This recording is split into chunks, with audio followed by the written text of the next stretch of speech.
DiGioia. By day, I'm a counselor to teenage girls who have autism, to have personality disorders.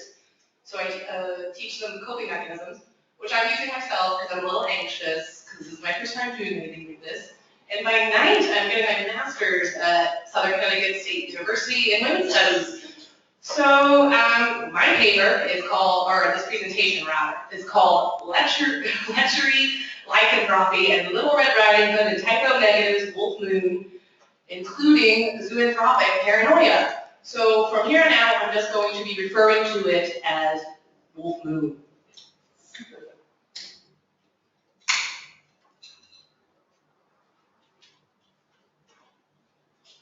Okay, so this paper started when I saw a call for papers for the horror journal's new edition, which saw on Sonic Horror, and I knew I wanted to write about metal, and I knew I needed to include horror, but I wasn't sure to get there until I was reading The Company Bulls by Angela Carter in the Bloody Chamber. And in The Company Bulls, there is a line that says, when she's describing the bulls, they will be like shadows. They will be like wraiths, great members of a congregation of nightmare. Hark, his long wavering howl, an aria of fear made audible. And when I read that line, I thought, this sounds like all my friends at metal shows. Like we're a congregation of nightmare. We're all going to the show together to listen to a guy who's probably going to be howling. So,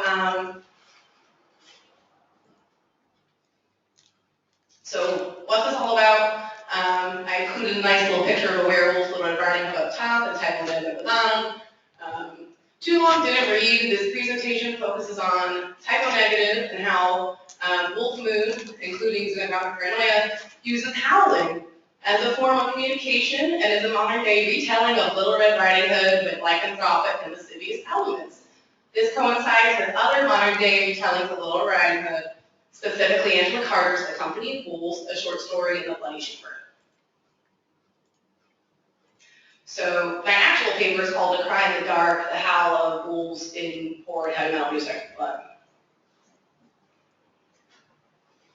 Okay, so in order to figure out how howling is connected in heavy metal, we have to figure out why wolves howl in real life. Howling helps wolves keep together physically. Because wolves cover a vast territory to hunt and find food, they're often separated from one another. Howling is one form of communication that can travel long distances, making howling an effective form of contact between pack members. Additionally, howling can act as a reunion call, signaling to the pack that a pack member that's been absent has returned. Many studies suggest that wolves use howls for individual identification as well, as each individual wolf produces its own unique timbre when it howls. My, what modulations you have. So a distinctive sound structure is found in the howling of wolves. Howling is often low-pitched. Most howls have some degree of modulation, which occurs most frequently if the wolf is howling within a group chorus. This is called the Vogest effect, and this is why a pack of 3 wolves can sound like 20. The alpha male of the wolf pack is more likely to howl confrontationally at or approach strangers, indicated by his howls becoming lower pitched and coarser in tone. So, howling is Typo Negative's Wolf Moon. So Peter Steele, the lead singer, bassist, and principal songwriter for heavy metal band Typo Negative, adopted and adapted the howling of wolves in his music. This is evident in Wolf Moon. It starts off with a sympathetic kind of modulating, which to me, when I listened to it, sounded like a wolf's howl. But Steele actually howls during the 6th minute of the song. The meaning of the lyrics of Wolf Moon are up to debate. I first heard the song when I was 8 in the car with my dad, because my dad listens to metal music and so does my mom. Questionable parenting decision on his part. So when I first listened to it, I thought, oh great, this is about werewolves. And then when I got older, I was like, this is about werewolf sex. And then when I got even older, I was like, this is about cunnilingus during someone's period. But regardless of how the lyrics are construed, Wolf Moon undoubtedly includes howlings and references lupine veins. And during live performances of Wolf Moon, which I've watched on, YouTube, the audience sings along with Steele. So they add their voices to his during the howl, much like actual wolves. So, and I thought, well, that's funny, because Steele is a bass, right? So he's like the alpha of this pack of fans at shows. So, Wolf Moon's about sex, right? So my partner isn't from the United States, he's from Europe, so he has a very different kind of metal kind of background. So when I told him I was writing a paper about howling heavy metal, when I was writing it, I was playing this, and he listened to it and thought, this is all about sex. And I was like, well, yes, but the howling has a dual purpose, to foster community, which I talk about in my paper, but I'm not going to talk about here because it's not as interesting as sex. And the other reason is to unleash the sexual animal within the man, whose sole purpose is to pleasure his female partner. So what I found interesting about Wolf Moon is that, in other songs that have howling, like the Lord Riding Hood, I Stand Ashamed of the Pharaohs, the male figure's demanding attention, like from the female protagonist, the Lord Riding Hood, like Sam the wolf in that song says, get over here to the Lord Riding Hood, with like no form of consent. And I thought, well, in Wolf Moon, he kind of asked for a form of consent before pursuing his female target when he ruffles, woman, may I know you're there? Which I thought was interesting. And unlike the traditional tales of the Lord Riding Hood, in which the heroine spurns the wolf's advances, the female protagonist of Wolf Moon is running through the woods towards the speaker in order to have intercourse with him. So, Peter Steele, the vocalist of Type O Negative, as depicted here, was attracted in an undoubtedly animalistic way, and he was a frontman that I had yet to see replicated in heavy metal music. I mean, he was intimidating. He was 6'8". He was muscular at the beginning when the river was coming up. He was tattooed. He had canine teeth that were filed down to look like fangs, and had really long hair down to his waist. But this didn't stop audience members of either gender to be attracted to and not threatened by Peter Steele. So again, audience members are running towards the wolfish man and not away from him. So who else talks about werewolves, sex, menstrual blood, and howling?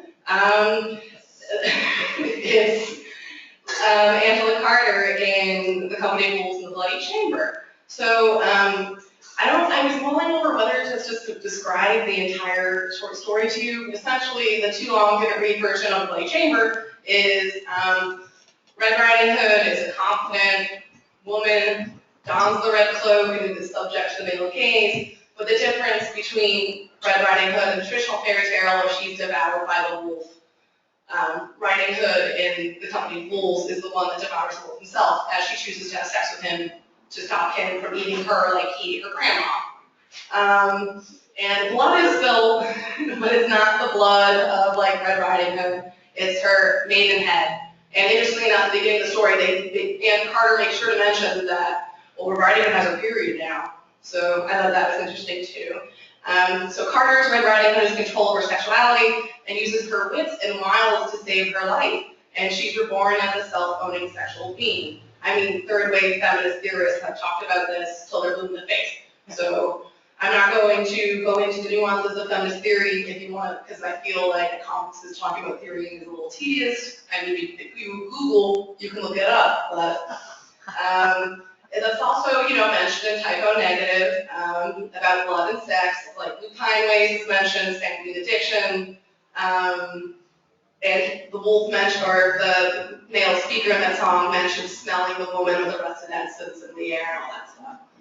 So yeah, I guess I'll read the concluding paragraph to my paper as I conclude this presentation.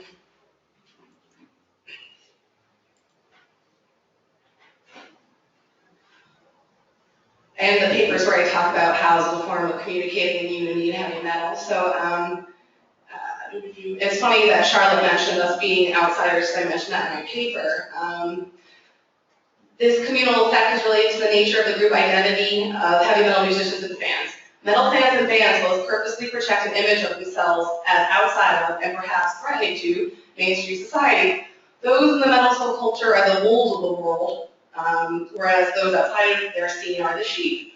This different relationship to society can correlate to different attitudes towards aggression and possibly sexuality. So, A Cry in the Dark and horror text, heavy metal music, and In the Wilderness is a means of communicating an emotion or identity to a masculine or lupine audience. So yeah, that's it for me. I'll take any questions.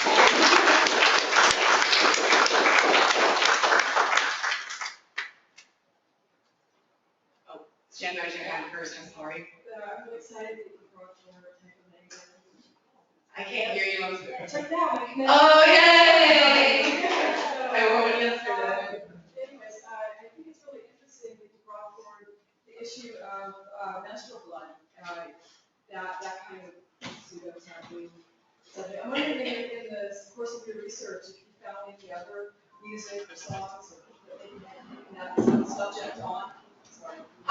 There's a door open behind me, I apologize. So you're talking about menstrual blood, if I found any other songs that are also talking about periods? Well, unfortunately, in the context of this paper, I was looking at howling. So I didn't have the opportunity really to dig in. I mean, I love talking about period blood as a feminist and as someone that likes to deconstruct gender. But when I was looking at Little Red Riding Hood, just going down that Wikipedia rabbit hole, of course, there's like Freudian theories that believe that the cloak represents a woman's period, all that stuff. But I'd like the opportunity to research that more, maybe when I'm not focusing on howling.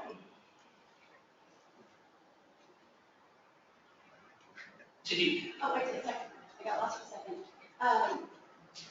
Would you say, when we had a conversation earlier at lunch about, your introduction to metal music as a small person, and how of course, which I think is many years, Peter Steele and Typo Negative, which are coming from where we grew up, had such an immense effect on our lives. And would you say that this song particularly, this band particularly, this singer in particular is what kind of, I have like 6 questions. It's is okay. this how you became so into metal and how you are identifying all these different things as a woman with? You are making sense. I see where you're coming from. So Kelly and I are from the greater New York City area, right? And Typo Negative is a band that's from Brooklyn. So if you grew up in that area, it seems like someone always knew someone that knew someone that knew Peter Steele. He's like our kind of mania, like everyone knew someone that knew Peter Steele. Or just like everyone knew someone that knew someone that knew someone that knew, Scotty. Like everyone knew someone.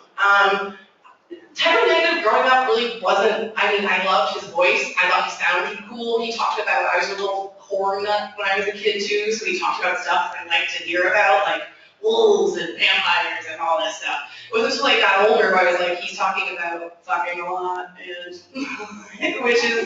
but what was interesting with Peter Steele, at least, in On October Rust, because that's my favorite album by him, when he talks about fucking, it's nice to hear a man singing that will do anything to make the woman come, not in a bragging kind of way. Growing up, my favorite metal band was probably Iron Maiden, but I always have a soft spot in my heart for Peter Steele because he just sounds cool. The man sounds fucking cool when he sings. Like, it's nice to have someone actually singing and not doing any kind of tenor wail. Like, he sounds masculine. No, that makes sense. It wasn't just like a word salad. So my question was along the point that you were making towards the end.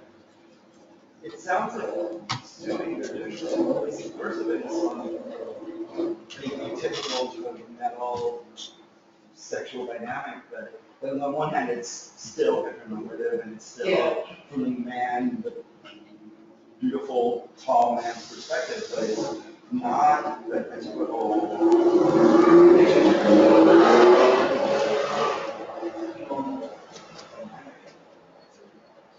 Yeah, as someone that studies gender and what do things mean, I actually was pouring through interviews with Peter Steele because he posed for Playgirl, right? And whenever someone knows I'm doing this, they always say, oh, well, he's the guy that posed for Playgirl. And yeah, he is, and I question myself whether or not into the heteronormativity, like, was Peter Steele homophobic? Well, I looked at his interviews and he could have been, but he also could have just been backing away from the male gaze. Like, it must have been very jarring for a man that's straight to be subject to the male gaze all of a sudden. I wish there was more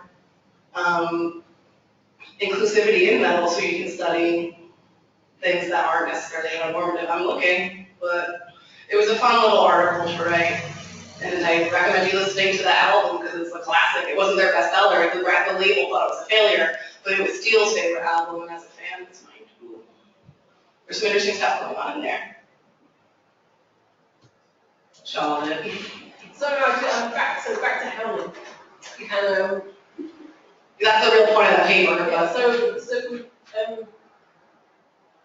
so all, do you think that the women and men inside of the audience are howling? Like, do you think that's all happening for the same reason? And also, do you think can you just talk a bit more about that kind of community call? I'm gonna pull it up. Maybe like the call and response, because call and response for audience to perform it is really interesting. And just can you, expand on it a little bit? So in the paper I mentioned like various songs. So wolves don't just howl, they make different songs, they make different sounds too, like growls and barking, but a wolf barks, it means like danger, danger. So I started off with songs that howl. So in the paper I have Wolf Moon, I have La La Hey by Safaram, I have 512 by Lamb of God, and I have Power Wolf, my favorite band that everyone hates. I think they're cool because they howl too. So the way I say metal differs from other genres that use howling, like Sam the Sham Pharaohs, Lord Riding Hood, or even the Werewolves of London, is that when bands outside of the metal genre use howling, it's like, oh, it's used for like a humorous juxtaposition, or they're using it to talk other the thing that's howling. Like in the Werewolf of London, he's an other. It's like, oh, look at that werewolf killing all those people, but he has a nice tailor. I want to like leave his tailor. Whereas in metal music, they're howling as like, I am the wolf. I'm turning into this wolf man, and we are, animals. Like, I just have a powerless thing on, and the moon is high, we call the pack, we attack. They become the animal, and they unleash that beast inside of them. But when fans sing along, I think they're becoming a part of that pack, that they're becoming animals too. And it coincides with that sentence I said later about how we like to other ourselves in metal. We are the wolves, everyone else is a sheep. So I think that's no surprise that metal artists choose howling. I think that's really interesting because it's back to that embodiment thing that just a bit obsessed with at the moment. But there's something very interesting in that idea of becoming part of the pack. Yeah. Inside. And when Wolves Howl's reunion, when you're at a show singing along with your band, you're singing to your alpha, it's a reunion, everyone's here. Let's all sing. And of course, horror authors use terms of music to describe wolves all the time, like from Dracula to Company Wolves to everything else. And then in the paper I say that horror directors use howls to indicate to their audience that something bad is going to happen. Like you howl, something bad is happening, it's going to come and rip my face off. Okay, I think that's all the time I have for today. Thank you. Thanks for being kind.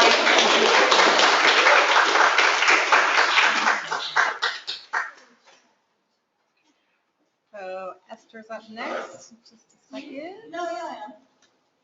What? I think you're up next. So I just have to get out of here and start